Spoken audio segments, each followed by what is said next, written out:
आज मैं आपको अपने पुराने student x student Rahul Garg से मिलवाना चाहूँगा। राहुल के बारे में थोड़ा बहुत मैं बताऊँगा, बाकी बात अपने आप राहुल बताएगा। राहुल 2019 पास आउट है और राहुल अपने समय में सीबीएसई केमिस्ट्री में, मतलब मेरे सब्जेक्ट के अंदर पूरे 100 आउट ऑफ 100 नंबर लेके आया था। 100 नंबर लेके आया था और जेई की परसेंटाइल भी भाई की 99.71 थी।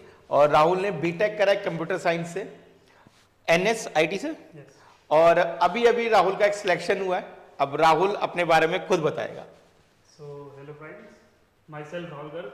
मैक्सिमम चीज़ सर ने तो बता दी है, बाकी जो अभी करंट चीज़ के बारे में बात करूँ, so I have been selected in SSC at a post of assistant enforcement officer in enforcement directorate. So sir ने बुलाया और मैं सर से मिलने चला आया।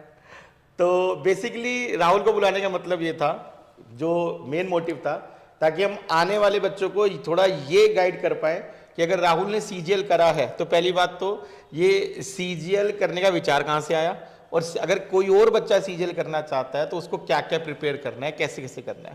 तो ठीक है, तो मैं अपने बारे में बताऊं तो जब मैं कॉलेज में एंटर करा था NSIT में in 2019, so I was very much bended to get an job in IT sector. तो मैंने कोडिंग वोडिंग सब शुरू करी, तो करना पड़ा मेरे को, क्योंकि सब NSIT जाएंगे तो ऑब्वियसली सबसे पहले आता है 99% की IT कंपनी में जाएंगे, गूगल लेंगे, अमेजॉन लेंगे सब। देन हुआ क्या, देने लगा कोविड। तो कोविड में दो चीज़ रियलाइज हुई। तो जब कोडिंग में स्ट्रगल करा था, कोडिंग करने में मैंने कोडिंग वोडिंग के कोर्स लिए, अपने दोस्तों के साथ करा था, लेकिन कोडिंग में स्ट्रगल करा। देन कोविड के बाद हुआ कि मैंने बहुत सारे लोगों को देखा जिनकी प्राइवेट सेक्टर की जॉब चली गई। तो मेरे फादर का शुरू से था, फादर ने वैसे बताया नहीं मेरे पे कभी, ये अच्छी बात थी, मेरे पेरेंट्स ने कभी मेरे पे इम्पोज नहीं करा कि क्या करना है, जो तेरा मन है वो कर। लेकिन फादर ने सजेस्ट करा, देख उनको पता था कि मैं स्ट्रगल कर रहा हूँ, मैंने बताया था कि थोड़ी डिफिकल्टी आ रही है। तो फादर कहते देख, हमारा तो एक कहना है, अगर वो तेरे ऊपर है, कि गवर्नमेंट सेक्टर के लिए ट्राई कर एक बार, क्योंकि मेरे घर में कोई भी नहीं है गवर्नमेंट सेक्टर में, सारे अपना सेल्फ बिजनेस करते हैं। तो मैंने सोचा, सर्च करा, तो मैंने UPSC के लिए सोचा। तो फिर मैंने ठान लिया कि ठीक है अब UPSC करेंगे। तो 3 साल मैंने second, third and fourth year मैंने UPSC को दिया अपना। देन फर्स्ट अटैम्प्ट दिया मैंने 2023 में UPSC का। प्रीलिम्स क्लियर हुआ, मेंस में क्वालिफाई नहीं कर पाया मैं, मतलब इंटरव्यू कॉल नहीं आ पाई मेरी, मेंस ही आता 12 नंबर से रह गया था मैं। देन दोबारा, तो मैं उसके साथ फिर पापा ने कहा कि लाइक UPSC पूरे 1 साल की साइकिल है पूरी, और कहीं भी एक स्टेज में अटक जाओ तो पूरा 1 साल आपका खराब हो जाएगा। ठीक है। तो पापा ने कहा कि साथ ही साथ कोई और भी एग्जाम देते रहे। बिल्कुल। तो फिर मैंने अदर एग्जाम दिए, IB का ECO दिया, मतलब CGL तो अभी दिया है, लेकिन उससे पहले अदर एग्जाम भी दिया, हरियाणा का PCS भी दिया है, उसमें भी प्रीलिम्स क्लियर वाले मेंस में रह गया मैं। हिमाचल का भी PCS। अच्छा, जो ये मेंस में रहने की बात आती थी, क्यों हो जाती थी? अब देखो, पहली बात तो ये कि पूरा डिस्क्रिप्टिव एग्जाम है, लिखना पड़ता है आपको, पूरा सब्जेक्टिव है, और एक सब्जेक्ट नहीं है, 7-7, 8-8 पेपर होते हैं, और एक दिन में 2-2 पेपर होते हैं 3-3 घंटे के। तो एक एग्जॉस्टिंग प्रोसेस तो है ये। ऊपर से मेरी तरफ से भी थोड़ी कमी थी सब्जेक्ट की, कि नहीं हो पाया कंप्लीट सिलेबस या कुछ भी चीज़ थी, तो मेरे एंड से भी प्रॉब्लम थी। तो इसी वजह से बार बार मेरा मेंस रह रहा था, और कुछ चुनिंदा नंबरों से रह रहा है, यानी कि ह्यूज डिफरेंस है। देखो बच्चों, मैं बीच में थोड़ा राहुल को इंटरप्ट कर रहा हूँ, और ये राहुल ने एक बहुत अच्छी बात करी है। सब बच्चे ना अपनी सक्सेस स्टोरी सुनाते हैं, राहुल हमें बता रहा है कि वो फेल क्यों हुआ किसी चीज में। ये बात जरूर पॉइंट आउट करनी है कि, और उसके बाद फेल होने के बाद भी राहुल ने कुछ छोड़ा नहीं है कि हाँ जी चलो छोड़ो, हमारे बस की नहीं है, हम अपना IT में चले जा देंगे, चलो कुछ जॉब वॉब ले लेते हैं। वो ये बता रहा है कि मेरी क्या कमी रह गई थी, मेरे को किस कमी के कारण मैं क्या नहीं कर पाया। तो इस चीज को बहुत अच्छा सुनना है तुमने। सो ये भी नहीं कि मैं सिर्फ मिड में रहा हूँ या लास्ट स्टेप में रहा हूँ, मैं फर्स्ट स्टेप में भी एग्जाम क्लियर नहीं हुए मेरे। तो इसको लेके मैं कभी हताश तो नहीं हुआ, क्योंकि पेरेंट्स ने मेरा बहुत सपोर्ट करा है।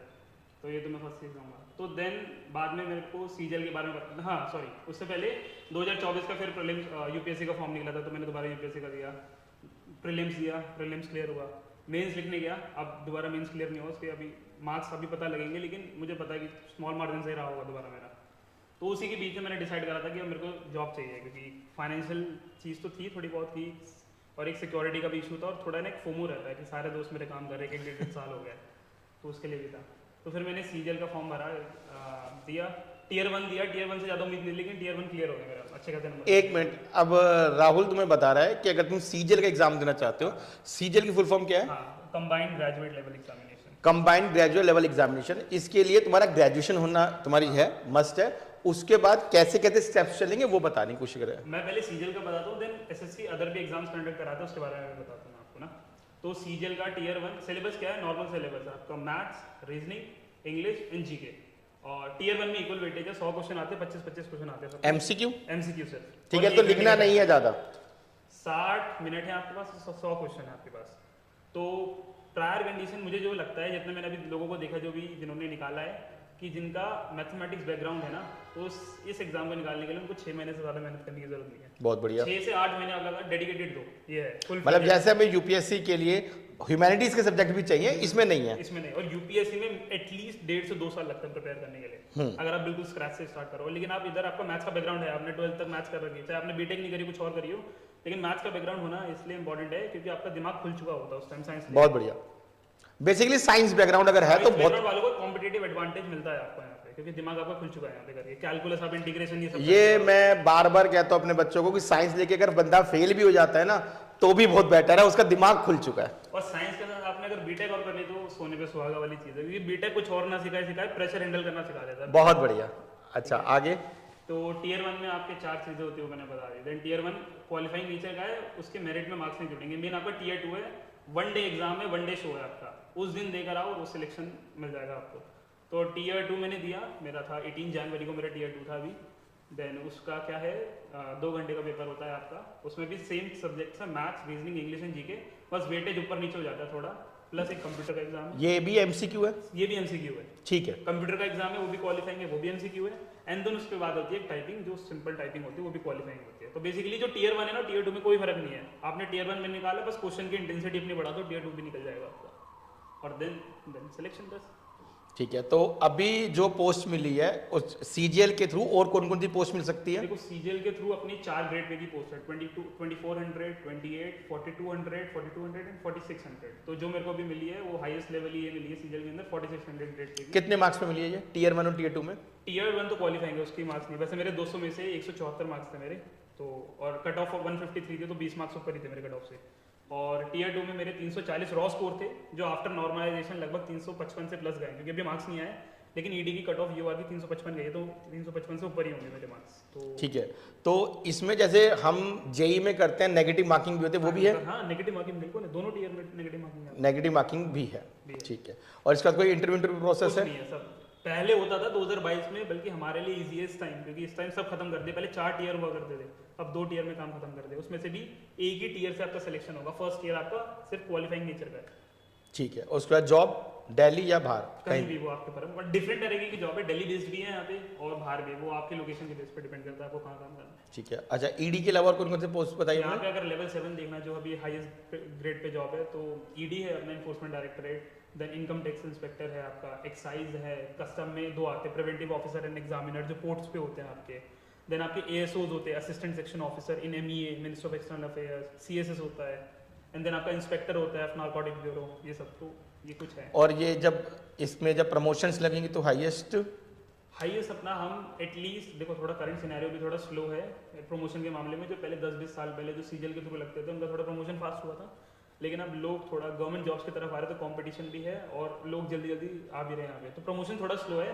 बाकी एटलीस्ट 2 प्रमोशन आपकी हो जाती है, लेकिन मैंने ईडी चूज करने का ये मोटो था कि इसमें प्रमोशन बहुत फास्ट है, तो लाइक 10 साल के अंदर क्लास 1 ऑफिसर बन जाना चाहिए। ठीक है। अच्छा, अब कोई ऐसा आने वाले बच्चों के लिए कोई है क्या सीजीएल निकालने के लिए कि हाँ भाई ये कर लेना, इससे तुम्हारा सीजीएल हो जाएगा? भाई देखो, सीजीएल करने के लिए ग्रेजुएशन तो आपको चाहिए, लेकिन अगर आपका मोटो क्लियर है कि ठीक है गवर्नमेंट ऑफिसर ही बनना है आपको, तो सीजीएल इज द बेस्ट जो आप मिनिमम टाइम पीरियड में एक गारंटेड जॉब आप ले सकते हो। क्योंकि अगर आप यूपीएससी की तरफ नहीं, ऐसा क्या करके जाए कि सीजीएल निकालना बहुत आसान हो? Mathematics and reasoning, mathematics and reasoning, जिसका मैथ्स अच्छा है उसकी रीजनिंग ऑटोमेटिकली स्ट्रांग है। ओके, तो मैथ्स पे मेन फोकस। क्वेश्चन कैसे ट्राई करने हैं, क्या ट्राई करना है? क्वेश्चंस यूट्यूब पे अवेलेबल है इनके कोर्सेज, और ये नहीं कि आप इंटीग्रेशन 10th लेवल के मैथ्स के वो है और 12th लेवल का उसका लेवल बना रखा है। मतलब 10th लेवल के जो सब्जेक्ट्स हैं आपके, quadratic equation, basic mensuration, 3D 2D, ये सब चीजें आती है। बेसिक मैथ्स है, बस लेवल उसका 12th लेवल का और कुछ नहीं है। ग्रेजुएशन लेवल का नहीं है? ग्रेजुएशन लेवल का नहीं है। ग्रेजुएशन लेवल का नहीं है, मतलब जिसने अगर ग्रेजुएशन में मैथ्स नहीं पढ़ी वो आराम से निकाल लेगा। 12th तक मैथ्स पढ़नी होती है? 12th का मैथ्स पढ़ी है उसने। ठीक है, तभी मैं कह रहा हूँ जो 12th में है, और आप अगर बिना मैथ्स वाला कोई ग्रेजुएशन कर रहे हो, तो आप 12th से ही कंटिन्यू रखो, क्योंकि आप मैथ्स की हैबिट में हो रहोगे। अभी आप 12th के बाद करोगे तो थोड़ा आप हैबिट छूट जाएगी, फिर आपको कॉप अप करने में थोड़ा टाइम लग सकता है। ठीक है। तो अगर एक बच्चा है जो इस समय ग्रेजुएशन के 2nd या 3rd ईयर में है, ठीक है, और वो अब सीजीएल की करना चाहता है, तैयारी करना चाहता है, इस वीडियो को देख के मोटिवेट हो जाता है, तो उसके लिए सबसे पहले क्या करना है उसको? क्या कुछ किस तरह के क्वेश्चन क्वेश्चन सबसे पहले तो उसको सिलेबस देखना है, अपना एरिया आइडेंटिफाई कर लो, इधर उधर भागने की जरूरत नहीं है। सिलेबस देखा, आप किसी भी यूट्यूब में जाके सर्च करो, एक इतने सारे फ्री मैराथन्स चलते हैं 6-7 घंटे के, वो ऑलमोस्ट बेसिक सिलेबस कवर करा लेते हैं। तो उसके बाद बेसिक पीवाईक्यू बुक आती है, क्योंकि टीसीएस कंडक्ट पीवाईक्यू है अच्छा करना। सबसे पहली चीज सिलेबस के बाद पीवाईक्यू ही करना है आपको, कोई कोचिंग का कुछ नहीं करना आपको, कोई कोचिंग का मटेरियल नहीं लेने, कुछ नहीं, सिर्फ पीवाईक्यू करो। उसके बाद अगर आप रिपीट होते हैं क्वेश्चंस, रिपीट उसके टाइप होते हैं, डेटा रिपीट नहीं होगा, डेटा ठीक है, मतलब टाइप तो उस टाइप के क्वेश्चन जैसे इस टाइप का करा हुआ अभी है। तक तो रिपीट होते हैं, क्योंकि अगर कोई वेंडर चेंज हो जाए, जैसे भी मैं बता रहा हूँ न्यूज में चल रहा है कि टीसीएस को चेंज करके कोई और लाए, अगर नेक्स्ट ईयर भी टीसीएस कराता है तो PYQ is the must guide है आपके लिए, बाइबल है। ठीक है, मतलब चाहे कुछ भी हो तुम्हें कम से कम एक आइडिया होगा कि पीवाईक्यू करके जाओ, इससे तुम्हारा क्लियर होगा। बिल्कुल। ठीक है, और कोई कुछ भी ऐसी चीज जो बच्चों को मोटिवेट कर पाए कि हाँ जी मुझे करना है। अच्छा, राहुल के बारे में एक बताना बात भूल गया मैं, वो मेंशन करना बहुत जरूरी था। राहुल डीएवी पुष्पांजलि का है, स्कूल का मेंशन करना बहुत जरूरी था। हमारा स्टूडेंट तो है ही है, लेकिन डीएवी पुष्पांजलि का स्टूडेंट है। और कुछ ऐसा राहुल? सर अभी तो ऐसे सच इंपॉर्टेंट है, बस ये है मैं जानता हूँ कि लाइक प्रिपरेशन फेज में जब होते हैं ना, तो हम बहुत सारे अप्स एंड डाउन देखते हैं। कभी मॉक्स में अच्छे मार्क्स आते हैं, कभी नहीं आते, तो जब नहीं आते तो हम अपने आप को सेल्फ डाउट जरूर करते हैं। लेकिन मुझे लगता है कि लाइक अगर आपको पता है, अपने पे विश्वास है, टीचर कहता है कि आप कर लोगे, पेरेंट्स कहता है आप कर लोगे, तो लाइक भगवान ने आपके लिए कुछ प्लान कर रखा है इसलिए। तो कभी डाउन्स भी आते हैं ना, तो उसके लिए मायूस नहीं होना अपन को।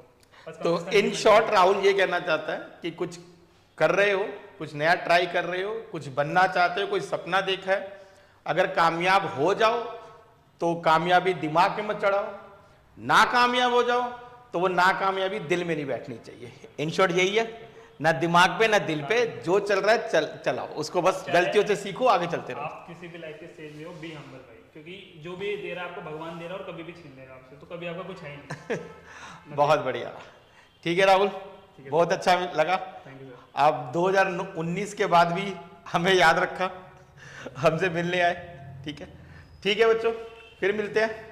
जय श्री राम।